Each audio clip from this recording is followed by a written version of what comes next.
Huang Yanqiu was a farmer. He was born in 1956 in Dingbeigo village, Hebei province, China. He grew up there, worked there, lived a small and ordinary life. Then he started disappearing.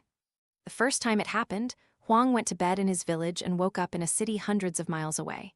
He had no memory of traveling. He didn't know how he got there. He made his way home and reported what had happened. People around him noted that the distance involved made the timeline impossible. He couldn't have traveled there by any normal means in the time available. It happened again, same pattern.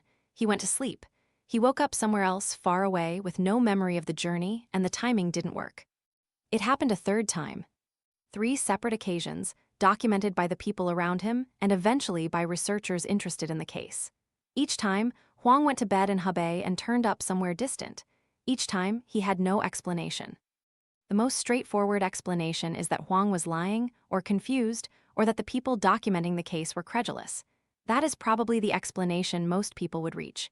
It is also an explanation that has been presented to skeptics who looked at the case and found it harder to dismiss than expected. The witnesses were consistent. The locations were confirmed. The timelines, if accurate, were genuinely impossible. The second explanation is a medical one. There are conditions that produce fugue states, periods of dissociation, where a person travels without conscious memory of doing so. People in fugue states have walked hundreds of miles. They've crossed borders. They've shown up in cities without knowing how they got there. The timelines are sometimes odd because the person's memory of when they left is unreliable. The third explanation, which has been offered seriously by some Chinese researchers, is the one that made Huang Yanqiu famous outside his village. They called it teleportation. That word should be treated carefully. The researchers who used it were not speaking loosely. They meant something specific, that Huang had moved through space without traversing the distance between 2 points. They believed the case was evidence of that.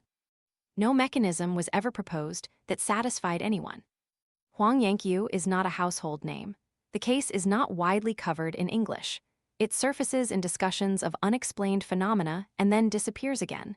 The 3 incidents are documented. The timeline discrepancies are documented. What caused them has never been established. He was a farmer from Hebei. He went to bed 3 times and woke up somewhere else. That is what the record shows.